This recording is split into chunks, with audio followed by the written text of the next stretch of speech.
Hello, hello. Here we are back at another Tuesday training. I am very excited to have you all here in the house with me. I've got some beauties joining me in the club seats. Lori and Gary are both here. Welcome to everybody. Hello, hello. We are meeting today, as we typically do this time of week and day, for Practitioner Training Tuesday, where we, as practitioners, meet to train on functional anatomy and biomechanics and optimal alignment and everything that's orthopedic and body work to get our clients out of pain and keep them out of pain and prevent them from being in pain. That's another big one, prevention. Today we are on intrinsic core. This is our last for the month. We have been in this focus bubble for the month, and we are wrapping up our conversation on intrinsic core today. So far for this month, I'm sure it'll come back around. This is a topic that I teach always, like in every course I have. There's intrinsic core conversations. Hey, Cheryl, welcome. For those of you who are joining us here for the first time, welcome so much. I know that so many of you have joined us in the last week on our YouTube channel. So I love that you're here. Thank you for being here. Warm welcome to each of you, to all of the new subscribers. If we have not met officially, I am your host for the hour. I am Gina Schatz. I have been a clinical practice practitioner for 33 years this month. What? And I've been training practitioners for 19 years, actually. So it's been a minute, and I love both, actually. So welcome. I'm happy that you're here. Love to know if you guys are manual or movement practitioners. It always directs the conversation. Hey, Lisa, glad to see you here also. Hello, hello. If you are watching us on the YouTube channel, I have it open. I can see the comment section, so please feel free to join in the comments if you have questions. And also, of course, if you guys are here, you know to unmute, or you could type in the chat, but I prefer if you come off mute just so I can have a real conversation with you. So welcome to everybody. And I just flipped off the screen. Can you guys tell I got a little bumbly? I flipped off the screen and now I can't find the video I was on. So now I'm having that, oh no, that fluttery feeling that happens when you're on camera, but I'm going to get it back. I'm going to be able to see the comments here in just a second. So please do let me know if you're here live. If you're watching on the replay, equally warm welcome to those of you watching on the replay.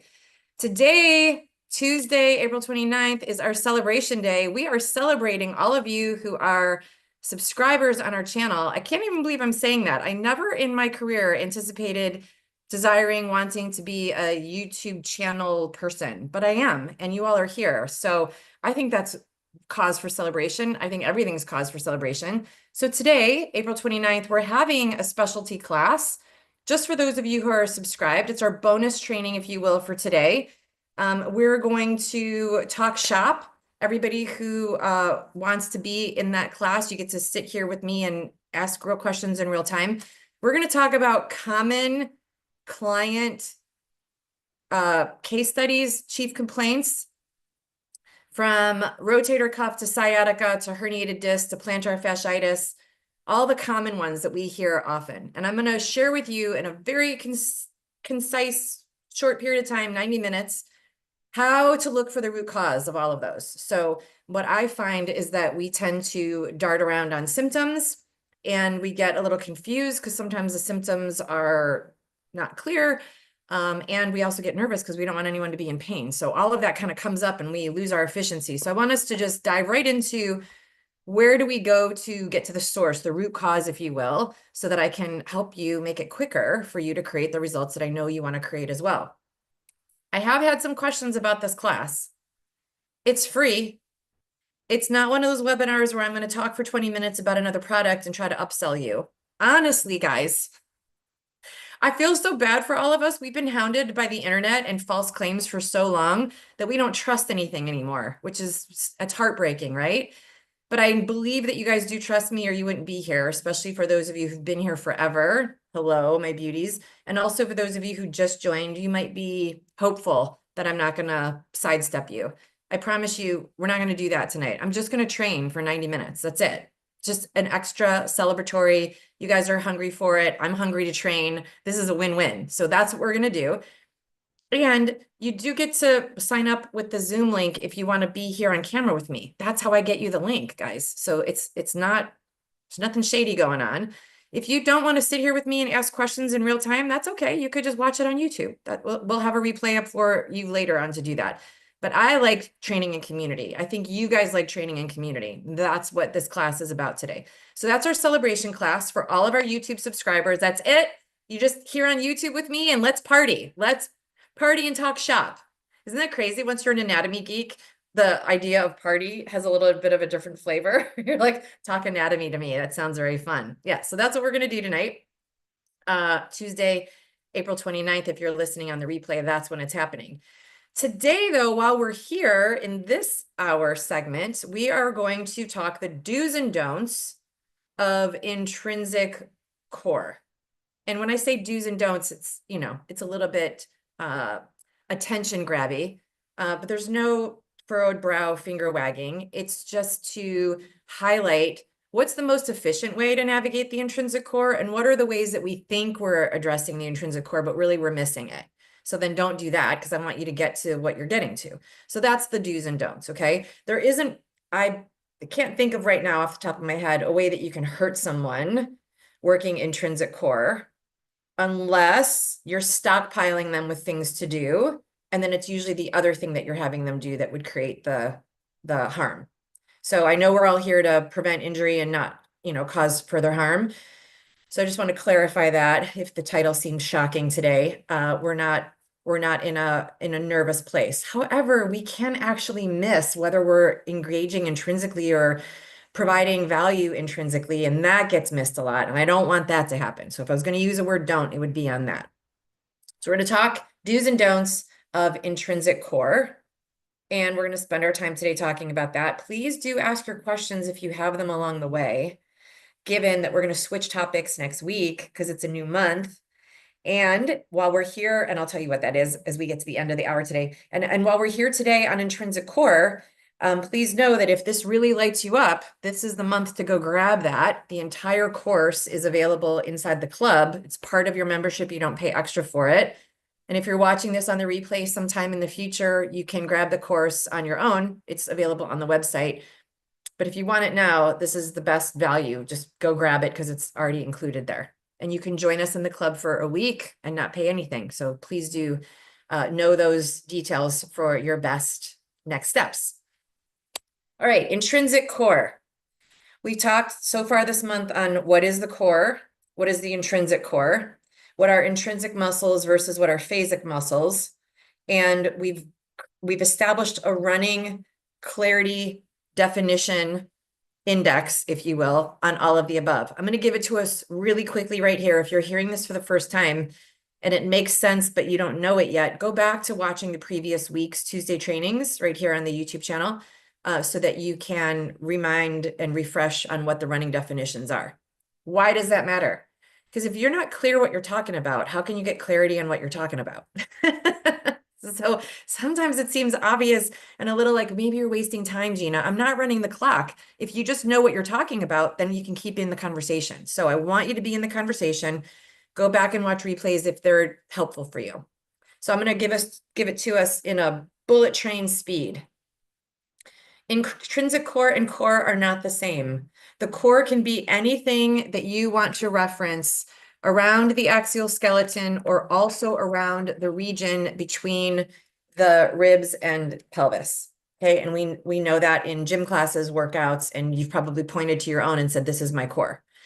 They're not the same though, because the phasic muscles, part of the core, can be made up by phasic muscles, and the other part of the core is made up by intrinsic muscles. And those two muscle groups do wildly different things.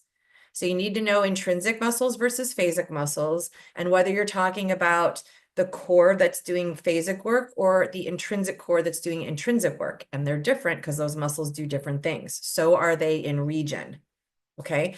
So we spent, I think 2 weeks ago, some time getting clear on what exactly that is. It matters if your client is giving you information about the core, they've been in a workout about the core, you're leading the workout about the core, or if you recognize that there's issues that are intrinsic issues. And by intrinsic, I mean intrinsic muscles, intrinsic core muscle issues in the body. Not only what the word can also mean, which is intrinsic, like in the underroot, in the belly, in the depth of something. That can also be how we use the word intrinsic. But anatomically, it's not too different. When we use the word intrinsic, we're talking about deep. Deep muscles that do a specific job different than other muscles that do phasic jobs. Okay, so that was our like 2-minute run through on all those terms. We good? Does anybody here have questions on what those are? I know you guys here in the club seats have heard this before. Anybody watching live? Hi guys, I can see you here. Anybody watching live have questions on what any of those means? If you know what that means, then you're good to go on what not to do. Because if you know what it is, then you know what to do, and then you can get into the what not to do. So really want to make sure that you have clarity around that. Okay. When you know that intrinsic muscles do their specified job, which is not phasic joint action that you can see moving, then you know that their job is posture and balance, optimize posture and balance of us, the human vessel, on the planet Earth while gravity exists. If you know that that's what their job is, then you know that that's what they do. And always, though, the question is, well, but how do I do that? Aren't I just balancing if I haven't fallen over? Not necessarily. Not necessarily. So for those of you who teach movement, anyone who stands on one leg, I'm thinking of like tree pose in yoga. Just because someone's on one leg and they haven't fallen over doesn't mean they're engaging intrinsically. It just means they haven't fallen over. So just like in reciprocal inhibition of phasic muscles, where you could have a different muscle than the prime guy do the job, same thing can happen with intrinsic work. It can look like you're balancing, but the guys that are supposed to do the balancing aren't actually doing the job. And I'll come back to that in a second. Hi, Sylvie. So can you basically say that intrinsic muscles are the ones which work when you sit on a balancing cushion or a Swiss ball? They could. They're supposed to be targeted there. Yep, this is perfectly timed, this question, because it's also tying into if we were standing on one leg in tree pose, for example, in yoga, couldn't we say that the muscles that do balance are then doing the balance? Not necessarily. So they're supposed to. We're supposed to be eliciting them, and they can also be missed. Just because you're on one leg doesn't mean you're strengthening intrinsically, but you could be and should be. Just because you're sitting on a Swiss ball doesn't mean you're engaging intrinsically, but you're meant to be, and that's what that tool is meant to elicit from the body. So it's a good question, Sylvie, and that's what we're going to unpack here together. So let me give it to you guys in this way. Are you aware, everybody watching, including replays, are you aware right now of whether your intrinsic muscles are engaging? Gary's, I don't think so. Lori's like, yep. And Cheryl's like, I think so. And yes, and I'm there. And yeah. Okay. So Lori, can you tell us, how do you know your intrinsic muscles are engaging? Because I am perched right up on my sit bones Okay. and my spine is aligned. I'm opposing gravity and I can feel it. I can feel it deep. I'm feeling a little warm. Mhm. It's um tiring. Yeah. Right out of the that isn't an indicator. That's an indicator that I need more of it. But yeah. Right. Yeah, more that I know that my alignment, I know I've got my alignment. I know I'm opposing gravity. I'm lifting up Mhm. and I can feel it. I can feel it deep. I'm not moving, so I know that it's not a phasic action that I'm doing. What was I going to say before that? Like I said, I'm opposing gravity. I'm lifting up as much as I'm sitting up. Mhm. So that's how I know what I was going to say. I feel it deep. I can feel like I'm feeling warm. I can feel it. It's like a broad, deep engagement. I love this. Okay, I'm going to speak to every one of them. You might have to help me remember which order that you put them in, but I want to talk about all of them. So first Mhm. off, when we are engaging intrinsically, the only way we can be doing that is if we're in optimal alignment. And so for some of us, especially movement practitioners, we're like, I think I know optimal alignment. I'm supposed to know optimal alignment. I'm not sure if I do. And for manual practitioners, you don't need to deal with alignment. Your clients are passive. So there's a huge opportunity there for both manual and movement practitioners to understand what is optimal alignment. How do I get my client there? And not only how do I get them there, but once they're there, how do they stay moving with optimal alignment? And that's That's the conundrum for a movement practitioner who wants to do efficient movement work. So quickly stated, how do we know if we're in optimal alignment? Do we look like the skeleton? Do we have four balanced curves or are we slouching? Is our head directly over our shoulders or is our head in forward posture with tech neck? Do we have optimal alignment? If we have optimal alignment, we have access to those muscles. But if we don't have optimal alignment, we don't have access to them.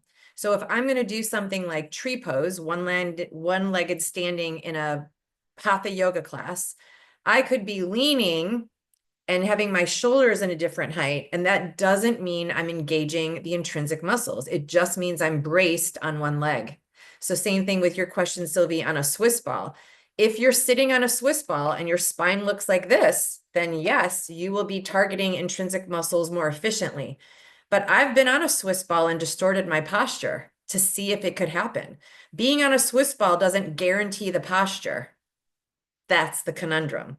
So we got to know what the posture is and then guarantee that we keep that posture. And by posture, I mean aligned posture, alignment. We need to know what optimal alignment is, and we've got to be able to keep it so that then we can strengthen it with muscles. It goes in that order. And we have the Schatz method has a formula, alignment, strength, function, and that like speaks directly to it. We got to be in alignment first to be able to target a muscle before we can move efficiently. That's true for both classes of muscles, though, phasic and intrinsic. Today we're on intrinsic, of course. So I need to be in alignment to target the muscles that do this job of holding me in alignment. If I'm not in alignment, those muscles aren't doing their job. How do I target them? By becoming in alignment. So we're either way you slice it, you can't get away from what's optimal alignment. So we need to know that. And you said, Lori, I know that I'm sitting in my optimal alignment. Schatz method practitioners have lots of practicing on that. We do that for months to know like, what is this and how do we get there and how do we reestablish it? And what if there's something in the way? So you get to learn how to do that.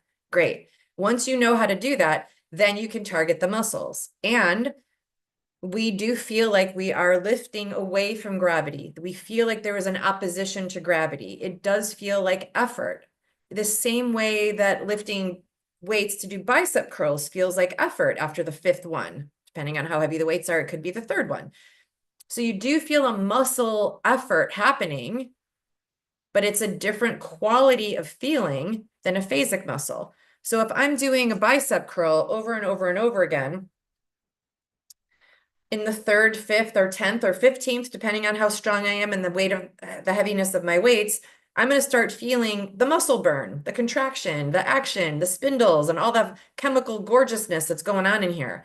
And that feels a certain way. You know what that feels like. It feels a little stingy, a little prickly, a little like, yeah, I don't really know if I like this, but I know I'm going to love it later. Okay. Intrinsic contraction doesn't feel the same. Those muscles are wired differently from the brain. So just because you're feeling the burn from the movement that you're doing doesn't mean you're engaging intrinsically.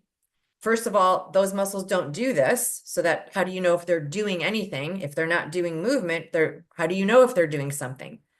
By the posture and the sensation of their engagement, which doesn't feel like phasic engagement on any type of constitution. It just feels different. It feels like a deeper, not dull, like as in pain is dull, but like a duller sensation of engagement that's deeper in that you can't quite touch and point to a particular muscle that's now burning from the workout. And I don't mean nerve sensation burning. I mean like the fatigue that comes from muscle spindles and the chemical cocktail that happens when we work them out. So if you're not feeling that in your muscles, you might not be engaging them intrinsically. And there's a huge caveat of difference here.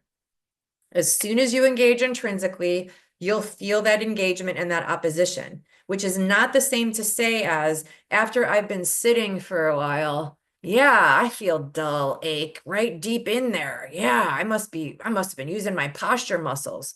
Okay, first of all, we know that that's not true because look at the posture, but also think about that type of translation when your client comes to you and says, yeah, I was doing my homework. I was doing my intrinsic core homework because I feel it deep. That doesn't mean that they were feeling intrinsic engagement though. The only way that can happen is if the alignment is optimal, the way we're designed. So we get to listen to the qualitative differences between the types of muscle contractions. We get to feel them differently in our own body. And we need to know that that's from an aligned place first. And you said something really interesting, Lori. We get warm, like an internal warm, like there's a furnace on the inside when we're engaging intrinsically and we're identifying that there's weakness there. Otherwise, it shouldn't feel like efforted heat, right? We weren't designed to feel like efforted heat just by walking across the earth. We weren't designed for that. That's an indicator of weakness. Once we get the intrinsic muscle strong again, we just feel like, oh, I'm holding my own here. Gravity's not pulling me down. I'm holding my own. And that gets to be a constant because the presence of gravity pulls on intrinsic muscles and challenges our posture. It's not a bad thing. There's nothing bad about any of this. It's just when you know better, you do better. We were given this beautiful earth. I just heard today that literally our entire creation is from the earth.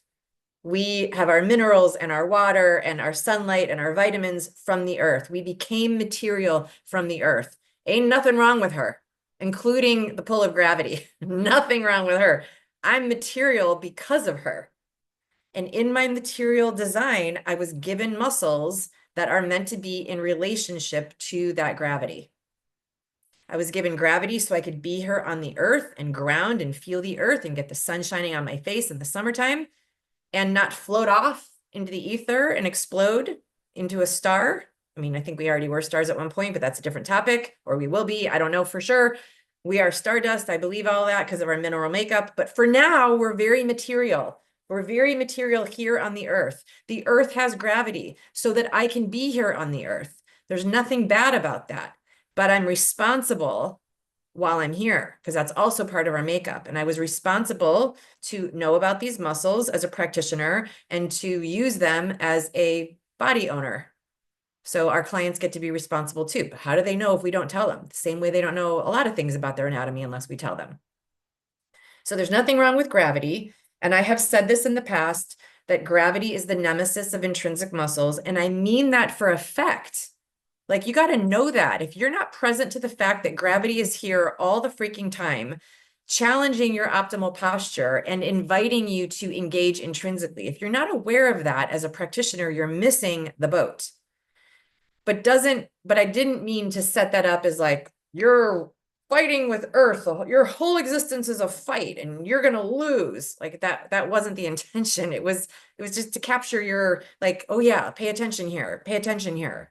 So again, the earth is beautiful and perfect. We are beautiful and perfect, and we're designed to be able to withstand gravity. If we do so, we're also designed to slouch if that's what we choose, because we have free will. We're allowed to choose. You can choose to be with integrity, with a relationship with gravity that's like, I'm here, I got it. Or you can choose to be like, wow, life is hard. This sucks and blows every day of my life. You get to choose that with your attitude and with your muscles. So when we're picking the former and we're using our anatomy to help us with that, once we engage intrinsically and we have this like hearty connection to our relationship with gravity, we feel like, ta-da, I'm here. Right? Doesn't that happen every time you optimize your posture? You feel a little bit more like the sun is shining from your chest and the sun can shine on your face and people can see you more, because that's true. So there's a metaphor there for how we're designed. See how I'm going with that? And if we just use the anatomy, that's the only focus that matters to you in this conversation. It's still hugely important. So we get to know optimal alignment and we get to know whether these muscles are engaging. And it's not just because we have a body and choosing any old posture, and it's not just because we're balancing. So let me give you another scenario. One-legged standing is a balancing act. We all agree on that, right? One-legged standing is a balancing act. Okay. So one-legged standing, I mentioned tree pose in yoga. Are there any other balancing poses that we know about, like in personal training? Is there something I'm missing, Cheryl, as common as we would call like tree pose in yoga? No? No, but we do just single leg balance. Single leg balance. Okay. So it wouldn't be Yeah. called a yoga pose. It's still single leg balance. Okay, perfect. So single leg balance, one-legged standing, tree pose, all synonyms for the same idea, which is that instead of standing on two columns that hold up my pelvis and my frame, I'm now putting all of the emphasis on one of those columns, which makes things a little more dicey. And I got to balance on one column instead of be rooted with two. Cool. So if we're working out, it's it's not one-legged standing, single leg balance if we're working out. It's tree pose if we're in yoga, or it's one-legged standing if all of those titles don't mean any, previous named titles don't register. And you guys have heard me say this before, walking on flat earth is a one-legged event. Walking upstairs is a one-legged event. And you'll notice this if you mention this to your client, most of them will have an aha moment, like, oh yeah, I guess that's true. Huh. I see that with practitioners. They're like, oh yeah, that's true. That's a one-legged event. Why does this matter? Because we don't recognize that we are balancing with every other step or bracing instead of balancing with every other step. Because working intrinsic muscles is very difficult to do in motion. That's not what they do. They don't do motion. They do posture and balance, but they're needed to be present and strong to be able to do motion safely.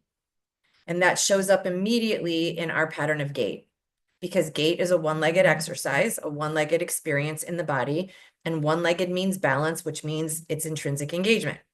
Like just we just keep doing the math, and then that's what that equals. So just like in single leg standing or single leg balance or one-legged standing or tree pose, you could be just bracing and not actually using your intrinsic muscles to stand, to just stand. If we're not using them to stand, then we don't have them to move with, because they're not doing the moving, they're doing the balance part of the moving. If we can't stand on one leg in our kitchen without wobbling, without leaning, without needing to hold on to the counter, then we can't actually guarantee that we're engaging intrinsically when we're doing anything else. Because that's literally the identifier. One-legged standing, a balance opportunity is an engagement act, is an intrinsic engagement act. It's an engagement. Yes, of course. Okay. So pause. One of the mistakes that we make with intrinsic muscles is thinking that we're doing the engagement of intrinsic muscles when we're not. How do we know if we're engaging intrinsically? We have optimal posture and we have optimal balance without leaning, without supporting, or without bracing. We can also feel them, like Lori said, we can feel them. They're deeper in, they're kind of like a dull engagement. And they also feel, when you're engaging them, like you're present with gravity, not pulling you down, not in a full out war, just present to each other, equal players, equal parts, gravity and intrinsic muscles. So we need to be able to feel that in a static position before we ever get to movement. And we need the intrinsic muscles to be present for movement to be safe. So for those of us who are movement practitioners and we're like, oh, well, it's form and function. I need to know the form. I need to know the form. I need to know the form. Sometimes what I see practitioners skipping to is the form of the exercise instead of the form of the apparatus. Like are the four curves, for example, fully present when you're doing the form of whatever you're doing? When I'm doing my bicep curls, am I aware of all four curves of my spine?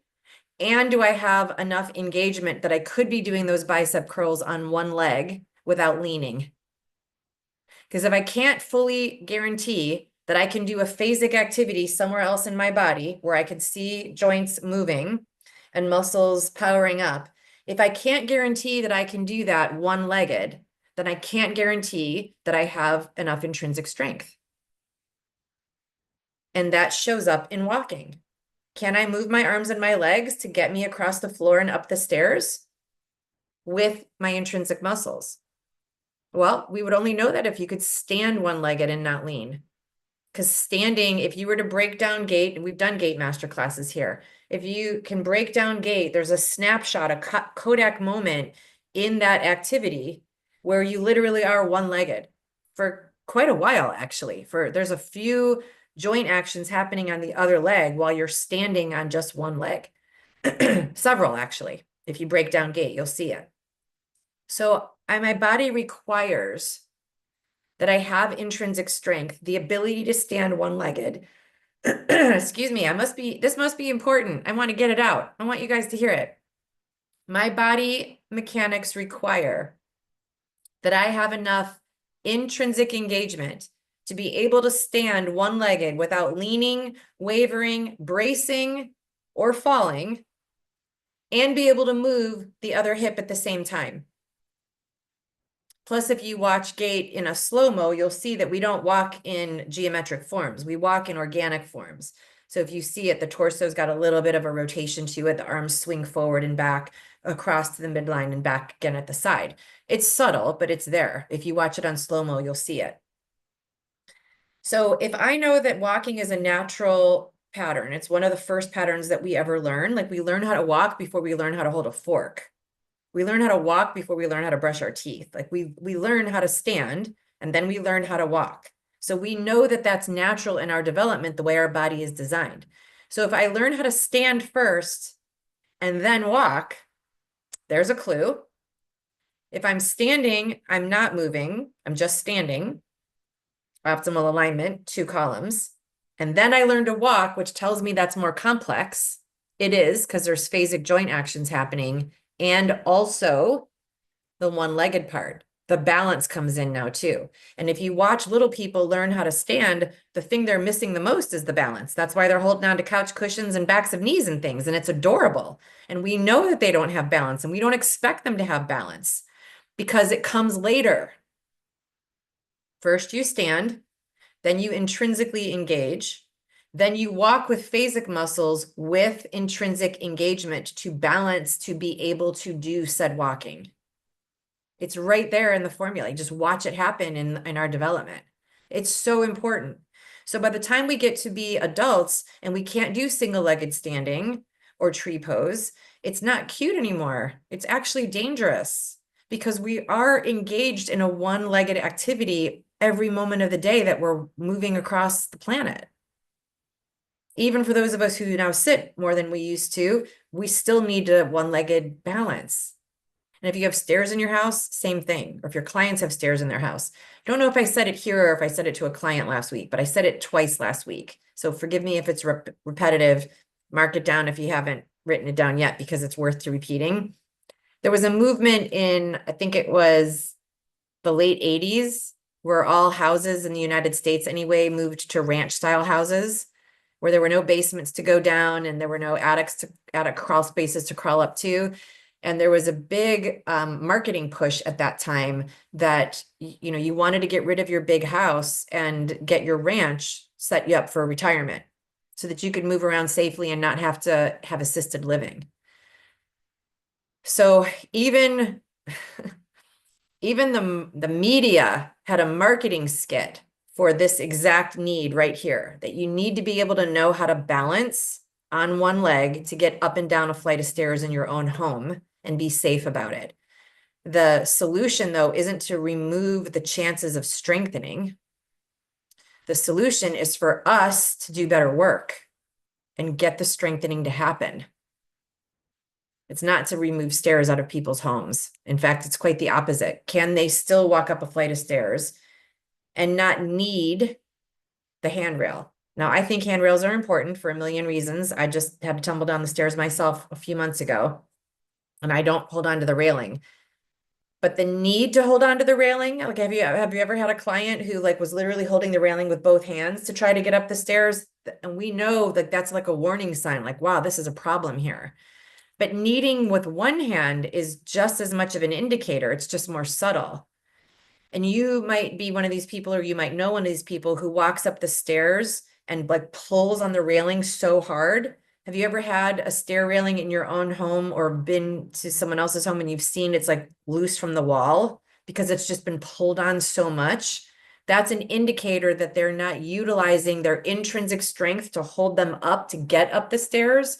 They're recruiting power from their upper limbs, the weakest part of the body, to recruit power in the absence of their intrinsic strength, which is needed as long as there's gravity.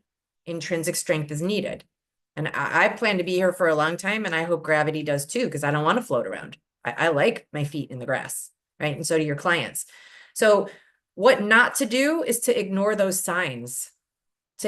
What not to do is to recommend a ranch style house, which none of us are in real estate here that I know of, but like that's not the solution.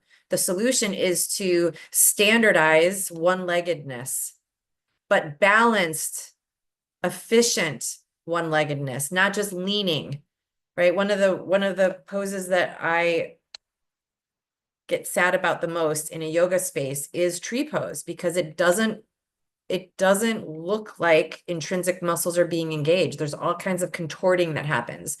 And when I used to teach just yoga teachers, I would say it like this. And if you're not a yoga teacher, just follow with one-legged standing or single leg balance, or your own body as someone who walks up a flight of stairs. So we're going to snapshot the one-legged standing, and we're going to then imprint that on top of movement. Okay. So if you're just doing walking for your visual connection here, just the snapshot of walking when you're in between one foot being in the air before it sits back down again. And if you're a yoga teacher, personal trainer, apply it to the work that you do. If I'm one-legged standing in tree pose or single leg balance, and my hips are no longer facing forward like my eyeballs, and now I've twisted my body a little bit, but I look like I'm doing tree pose, that's not intrinsic strength. You've just literally distorted the forward nature of the body to move in space. You've crossed planes. As soon as you cross planes, you change muscle engagement. That doesn't work. The other thing that makes my heart and my eyes sad is when we're doing one-legged standing and our toes turn way out on the supporting leg. Right now we're at 10 and 2 on that leg. So we have our lifted leg up in whatever form it is, if we're in yoga or training or walking up a flight of stairs, but our bottom leg, the one that's supposed to be supporting us, is now creating a joint action of lateral rotation of the hip, which is the same cheat code, if you will, of the twisted torso. So if I'm going to stand in tree pose here and lift this leg off the floor, but rotate my pelvis away, I've created a spiral here in the axial skeleton. But if I keep my hips forward and I just turn my toes out, I've done the same thing. I've created a rotation here that is just recruiting muscles that are bypassing intrinsic muscles to strengthen. The other thing that super bums me out is when we do one-legged standing and our hips move side to side. So like our hips jut up, or we hike one hip up on one side.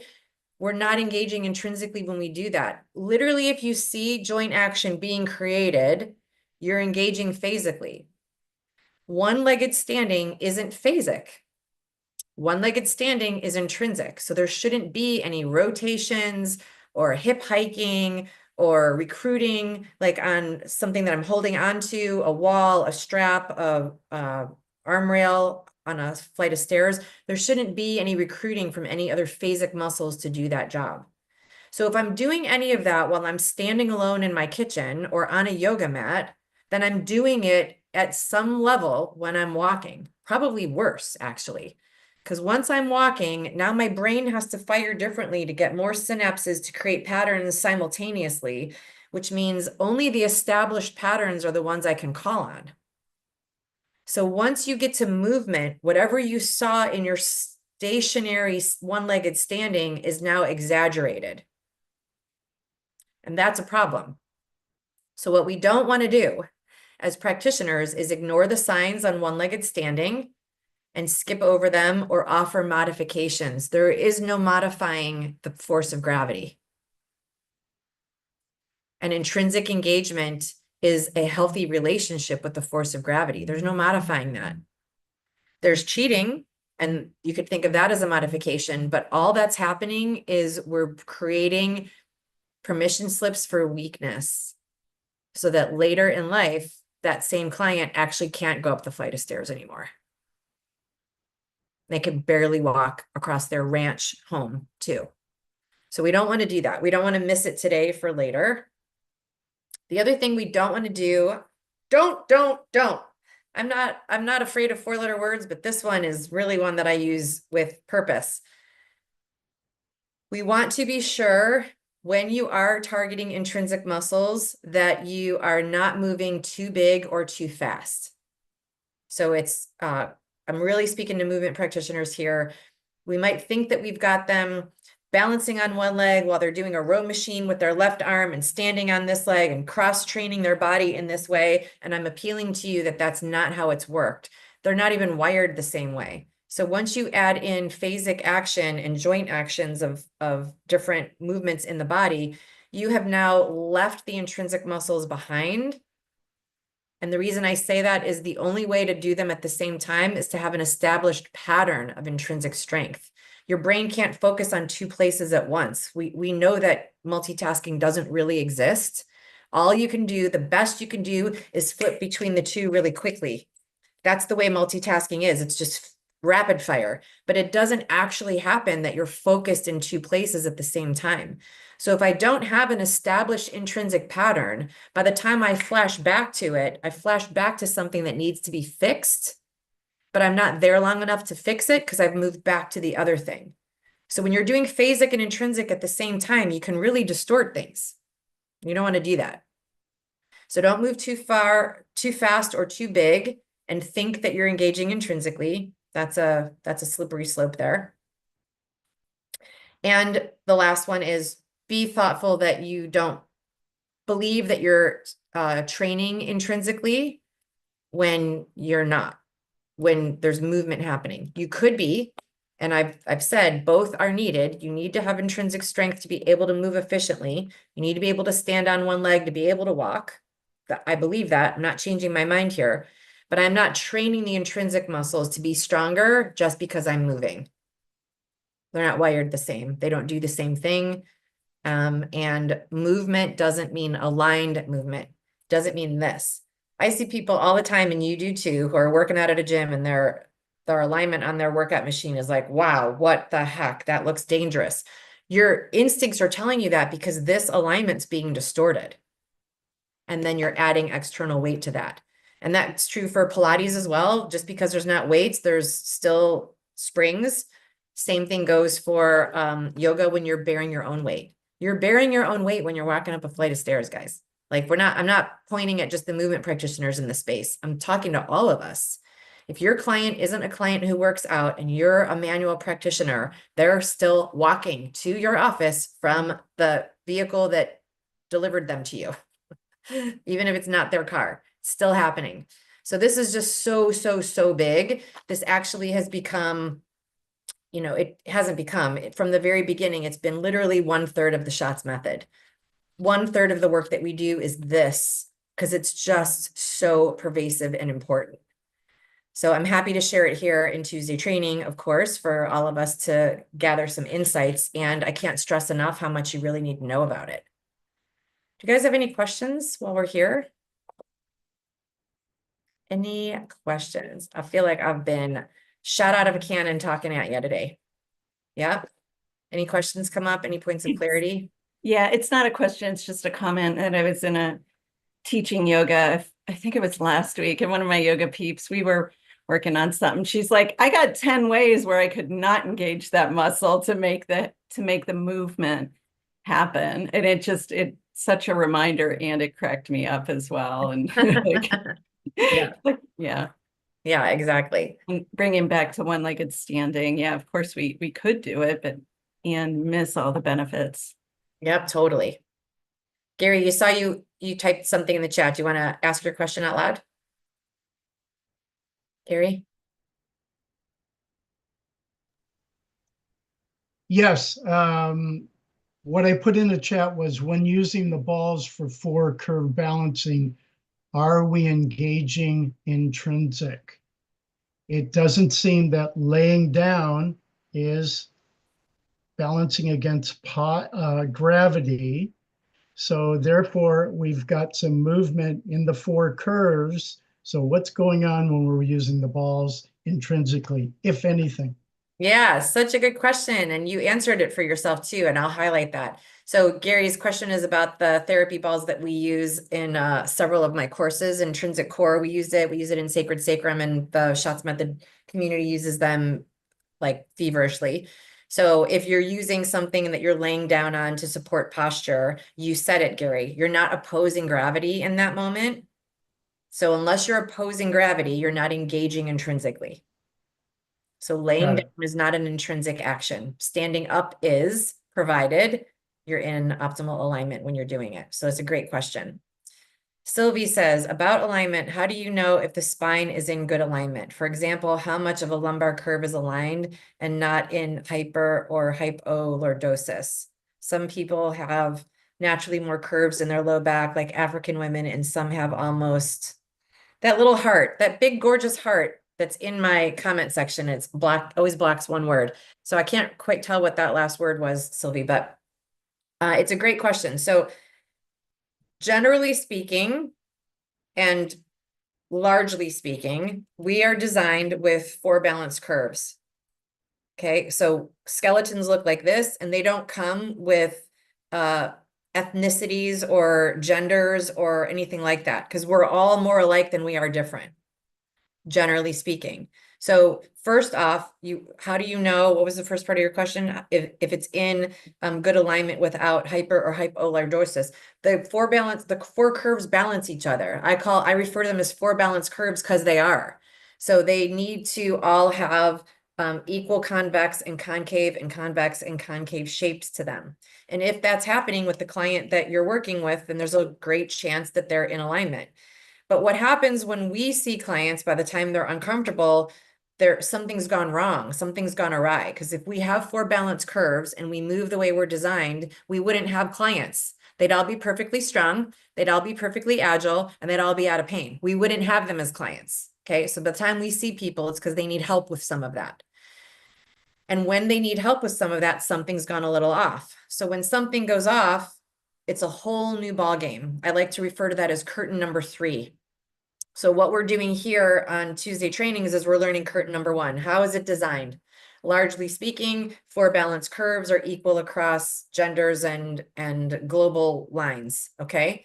And you need to know with your person that's in front of you, are they all balanced? But what mostly happens is that 1 or 4 of these curves will be a little bit distorted and we won't recognize it or we won't know what to do about it. The body will create an infinite pattern of solutions that you don't find in a book. So for example, you mentioned extensive lordosis. When this curve is exaggerated, it will have an effect on this curve, but vice versa is also true. When this curve doesn't look like it's supposed to, this curve will be affected by that, but it can go both ways. So at the moment in my body well, I don't know, actually, I think I might be fixed, but when I was last measured by my Schatz method practitioners, I had an exaggerated lumbar curve and a diminished cervical curve. So you might think, well, then that doesn't answer what you just said, Gina, that they balance each other. They do balance each other around the central axis. So if this one was diminished, my head would have been being pulled backwards. So my body compensated for that by throwing this one forward so that I didn't fall over. That's unique to my body and the injury that I sustained. But all of us, curtain number 1, have 4 balanced curves that all balance with each other. How that rolls out by the time something goes awry is individual to the awryness. I don't even know if that's a word, but that's what I mean by that. So as you're talking about like natural, more curves naturally in some bodies, Sylvie, that's true for some bodies, right? Naturally, we have more tissues on our body, right? We come in different sizes and shapes on all kinds of things in our body, but the actual functional design is consistent across the board and it's balanced in my body. Like the way I came, if my hip bones are bigger or softer or have more prominence in their bony landmarks, that's perfect for my body. My muscles know where to attach on my body and my bony landmarks, but your bony landmarks might be softer or have softer more yielding corners, but your muscles still know how to attach there. So if there is a demographic of folks that you're working with that have naturally to their design something more or less than you do, it's still balanced in their body. It doesn't mean that because they have naturally more exaggerated lumbar curve here that they don't have 4 total curves. Their skeleton still looks like this. So just keep that in mind as you're working. It's a great question. And it's also a great reminder that when we know our anatomy, when we're in curtain number 1 fully, we won't get too confused too quickly. I don't hear you being confused, Sylvia. I'm just using it as an example. You're looking for clarity, and I love that. When we're in with a client, they come to us with pain. Something's off. That's why we serve them. So when something's off, it can really throw us off if we forget how was it originally designed. If you can know that clearly, how is it originally designed? It offers so much calmness because you're like, wait a minute, I know what I'm up to here. It doesn't look like that at the moment, but I know that it could, and I know that it started that way. Let's just get them back there. And you tell me, Cheryl and Lori, is that your experience using the method and how we work through curtain number 1, 2, and 3? Is that how you do it? Yes. Okay, beautiful. Glad I'm speaking clearly for all of us. All right, beautiful. Sylvia, I hope that answered your question for you. All right, my friends, any other questions about intrinsic? No. Okay, perfect. I'm happy to answer more questions. If you're watching on the replay, please post them for me and I will answer them for you. Cheryl, I thought you had a question, Cheryl, and then I saw you look away and I was like, no, I misread her body language. Go ahead. It's a question about a word that I've heard just of late. Extrinsic. There's intrinsic and there's extrinsic. Can't even say it. Yeah. Extrinsic. Huh? Is that like phasic? Where did you hear it? What was the context? It was in one of the courses. Mine? So, Which yes. course? The intrinsic course. It was lesson number 4. Can you give me more? You're getting super specific, which I love. Can you give me more context? Like what was I talking about there? It was a conversation. It kind of a word that just came up, and I was like, oh, well, that's a new word for me. I was trying to understand what it. I haven't even gone through the whole lesson yet, so it was right at the very beginning. In fact, the word was printed out, typed out as intrinsic versus extrinsic. Intrinsic versus extrinsic. I brought it up on lesson 4. I've got, it might have been, Gina, I keep all my notes in a thing where I can search real quick. It might have been what I see extrinsic coming up. I have glute medius and glute minimus have some extrinsic action, and they're primarily an intrinsic muscles that show up in gait. Like that's where extrinsic came up. Let me see if there's another one. I was using it in exchange for phasic. Yeah, and you know what? I think Seems like it. Yeah, and I'm looking also intrinsic core lesson 4. I also have it under paraspinals. It says both extrinsic and intrinsic. I'm wondering if I used to use extrinsic all the time and it got confusing because like phonetically over camera, you wouldn't know if I was saying intrinsic or extrinsic. I wonder if I flipped the word because I must have had enough questions about it that I stopped using the same word. You guys teach me how to train you, by the way, right? Every question makes me sharper. And so I'm guessing, Cheryl, just given when that course was recorded, I'm guessing if I haven't shifted my language around that just to offer clarity, and now you're so used to me saying phasic, but it does sound like I was using it exactly for phasic at the time. Yeah. And your instincts were right about that. So if a muscle does extrinsic work, it's outside work, it's big, like mirror muscle. You can see it in the mirror externally, extrinsic, and intrinsic is what we just talked about today. It's exactly right. Yeah. And that was my date on it is last year. So that makes sense. Okay, perfect. Yeah. Great. Thanks for weighing in on your notes, Lori. I love your I notes. know. I'm like, let me do a quick search. So for those of you who are watching, not here, I know everybody here is in the club, but for those of you who are watching, we're referring to the course, the whole Cultivating Intrinsic Core course, which is available in our academy, our Schatz Method practitioners. It's one of their mandatory courses as well. And this month of April, which is just about to wrap up here, we have been running the entire course through the month of April. So it's available in the club for all club members as part of your membership. We're switching our focus every month. So we're about to switch that over. But if you want to dive in there and grab that course now, you're welcome to do that. And then starting the beginning of May, which is Friday, I think, right? It's sometime this week, we're switching over to our May focus of the month, and I'm especially excited about that as well. So if you're looking for more information, can I receive the class later today in the school? What, Gary? Can you receive it? What does that mean? Yeah, is there a link to the class, or do I have to go to YouTube and get that, the 1 to 2:30, the 90 In the minute? club, all the classes are in the classroom. In the club, all the classes are in the classroom. Is that what you're talking about, Intrinsic Core? No, the one today coming The up. YouTube? The one we're doing at this moment? Yeah, The no, one the later YouTube today. coming up later today. Oh, Can that's I just, access that? it's just That's YouTube. just YouTube. Mhm. Okay, great. Yep, Thank it's you. just YouTube. It's for the YouTube subscribers. It's to celebrate our channel. Who knew we had a YouTube channel that was making waves? So we're happy about that. Yep. Great. Please join us later today for the subscriber class. We're happy to just party out Thank with you. you on some chief complaints. And as I was mentioning, not to confuse us, the Intrinsic Core course is in the club. So you're welcome to go grab that for yourself before the end of April. And then we start with a new focus next month, next week, and all the things. Okay, my friends, any other questions before we wrap?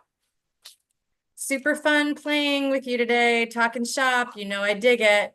Okay, everybody, have a great rest of your day. I hope to see you guys in the subscriber class tonight. And if not, next week.